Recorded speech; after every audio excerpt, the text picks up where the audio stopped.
Les amis, on se retrouve pour l'épisode 4 de la série de vlogs Je recherche, j'achète, je retape et je mets en lock. Vous retrouverez en description de cette vidéo l'épisode 1, 2 et 3 pour ceux qui découvrent la série que aujourd'hui. Un petit rappel s'impose dans les épisodes précédents. À la suite de plusieurs visites de biens immobiliers, nous avons fait une offre pour un appartement affiché à 115 000 € et avons budgétisé 12 000 € de travaux. Une contre-offre a été validée à 110 000 € et nous avons signé le compromis de vente.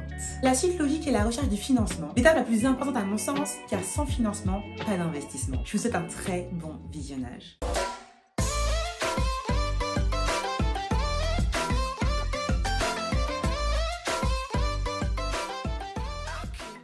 Les amis, nous sommes le mardi 4 janvier 2022 et je me rends à ma banque. La dernière fois que j'ai pris mon téléphone, c'était le 5 novembre, date à laquelle j'avais signé mon compromis de vente. Avec le Covid, je vous cache pas que les banques sont hyper frileuses. Je suis contente que le projet continue et je vous partage tout comme d'habitude. Je suis hyper contente. À plus tard. Ça y est, la demande de prêt a été signée. La date butoir des conditions suspensives d'obtention d'un prêt, c'est demain. Donc là, il faut que je rappelle mon notaire pour lui dire qu'il y a eu du retard à cause des fêtes de Noël, à cause du système actuel avec le Covid. Les amis, nous sommes samedi 8 janvier. J'ai reçu mon offre de prêt ce vendredi. J'ai 11 jours avant de signer l'offre. J'ai appelé mon notaire, je lui ai dit voilà, l'offre de prêt, elle est là. On peut fixer un rendez-vous dès maintenant. Et donc, nous avons fixé le rendez-vous, les amis. Attention, le 26 janvier. C'est la date de mon anniversaire, je vais avoir 27 ans. Moi, j'aime bien anticiper les choses et je vous le recommande aussi. Mon artisan va commander les pièces dont il a besoin en avance. Comme ça, dès lors où j'ai les clés le 26 janvier, lors de la signature de l'acte de vente, il pourra déjà avoir les pièces nécessaires pour commencer les travaux. Ce que je vous recommande vraiment pour les travaux, c'est d'avoir quelqu'un en qui vous avez confiance. Donc, soit quelqu'un que vous connaissez, soit du bouche à oreille. Et je vous retrouve très vite pour la suite de cette aventure. Nous sommes le 26 janvier, les amis, c'est mon anniversaire. Et c'est aussi le jour où je signe enfin l'acte de vente pour l'appartement. Ça y est, aujourd'hui je suis propriétaire de ce troisième investissement immobilier. J'ai signé l'offre de prêt il y a environ une semaine. Et si vous saviez, j'ai tellement galéré à contacter le notaire pour fixer cette date de rendez-vous. Parce que, encore en pleine période Covid et en pleine période Omicron. C'est-à-dire que tout le monde attrape le Covid et donc la personne qui s'occupait de mon dossier l'a attrapé, était en télétravail, mais injoignable par téléphone en télétravail. Puis j'ai fini par contacter mon commercial qui a été l'intermédiaire. La personne en charge de ce dossier m'a enfin appelé et m'a dit let's go pour le 26 janvier. Le plan est donc ok. On se retrouve tout à l'heure pour signer enfin. Je suis trop contente. C'est la petite chose de 2022 qui me fait kiffer. Voilà. Ça y est les amis, je suis arrivée à Septeuil pour la signature de l'acte de vente enfin.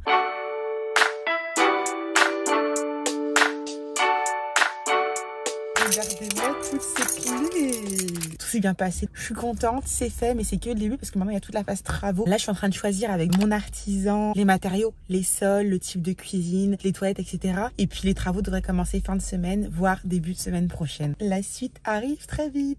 Les amis, c'est le moment de faire un gros focus sur le financement bancaire. Parlons des conditions pour obtenir un prêt immobilier. La première condition très importante, c'est d'avoir une situation financière stable telle qu'un CDI, donc un contrat à durée indéterminée. Ça ne veut pas dire que toutes les personnes qui sont auto-entrepreneurs, chefs d'entreprise ou encore en CDD n'ont pas le droit au crédit. Simplement, le CDI, c'est la meilleure manière de rassurer la banque, de lui dire voilà, j'ai des revenus tous les mois et c'est stable. La deuxième condition importante, c'est que vous ne devez pas dépasser le taux d'endettement de 35%. C'est-à-dire que si vous touchez 2 000 € par mois, vous ne pouvez pas excéder 700 € par mois d'endettement. Mais ce n'est pas tout. La banque vérifie aussi si votre reste à vivre est suffisant. Cette règle des 35% est parfois revue à la hausse pour les personnes qui touchent de gros revenus. Quelqu'un qui touche 10 000 € par mois, les 35% ne sont pas vraiment justifiables. Cette personne pourra très bien vivre avec 5 000 € de reste à vivre. Venons-en maintenant à mes 5 conseils, mes 5 meilleurs conseils pour obtenir votre prêt immobilier. Mon premier conseil est de préparer en amont votre projet de financement en soignant vos comptes bancaires. Où est-ce que je veux en venir? Quand vous allez faire votre recherche de prêt, votre banque va vous demander généralement les 3 derniers relevés bancaires. Il faut qu'ils soient propres. Pendant les 3 prochains mois, plus aucun découvert, pas d'incident de paiement et pas de dépenses qui témoignent d'un style de vie au-dessus de vos moyens, au-dessus de vos revenus. C'est très important. Et enfin, aucun crédit de consommation si possible. Vraiment, c'est important. Essayez d'abord de rembourser ces petits crédits de consommation avant de faire un prêt à la banque. Mon deuxième conseil est de mettre en place des virements d'épargne épargne automatique. Un minimum 50 € par mois en indiquant épargne. Les banques, elles kiffent. Montrez-leur que vous êtes quelqu'un qui épargne et qui sait gérer son argent. Et si vous n'avez pas commencé à le faire depuis plusieurs années, commencez à le faire maintenant, ce n'est jamais trop tard. Mon troisième conseil pour vous est de mettre les banques en concurrence. N'allez pas voir uniquement votre banque, les amis. Allez voir plusieurs banques. Mon conseil est d'aller au moins en voir 3 minimum, même 5 s'il faut. Vous avez une banque qui vous propose un taux à 2,10, vous allez en voir une autre, voilà. Cette banque-là m'a proposé 2,10, est-ce que vous pouvez vous aligner ou proposer mieux? Mon quatrième conseil, impressionnez la banque avec un dossier en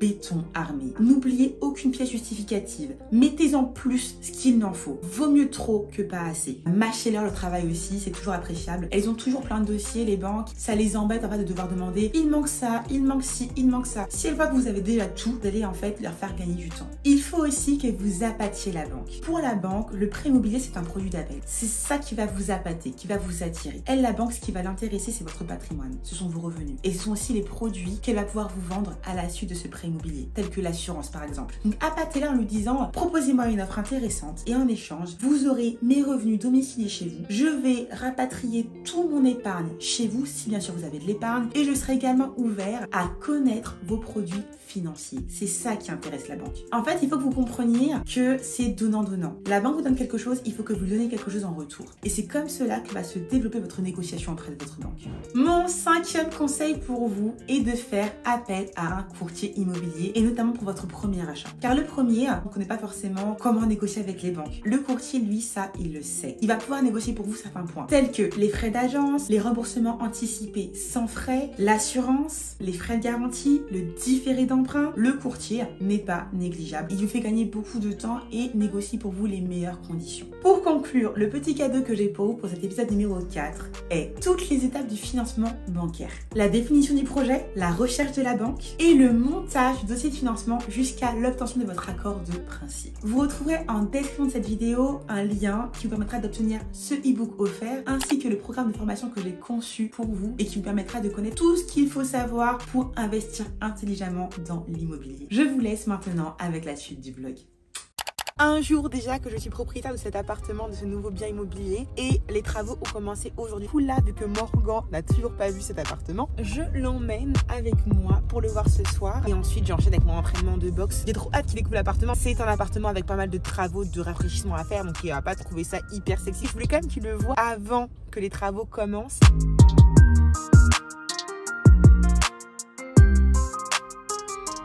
Regardez-moi ça, ils ont bien avancé. Il y avait la moquette qui était toute dégueulasse. On allume, tac.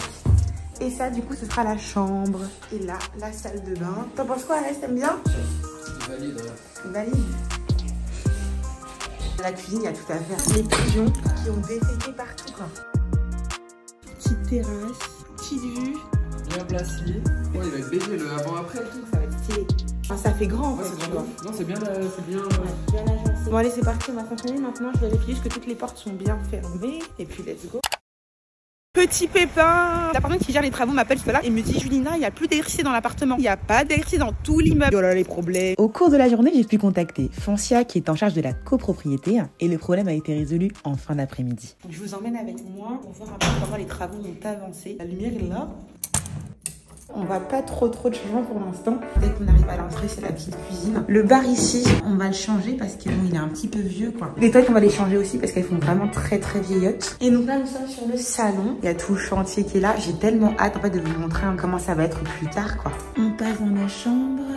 Et la salle de bain. Je suis très contente en fait parce que moi qui ai prévu 2-3 mois de travaux pour le mettre en location. Alors, finalement les travaux vont finir je pense en 3 semaines parce que du coup ils sont 4 dans l'appartement. Je pense qu'il faudra le mettre en location d'ici 1 mois et demi. D'en acheter les meubles, de les monter. Comme j'aime lui dire, le premier appartement c'est toujours le plus dur. On en fait un, on kiffe, tout se passe bien. Après on enchaîne 2, 3, 4, 18, 25. Et ça y est, on est rempli immobilier et on assure sa retraite et son patrimoine pour l'avenir.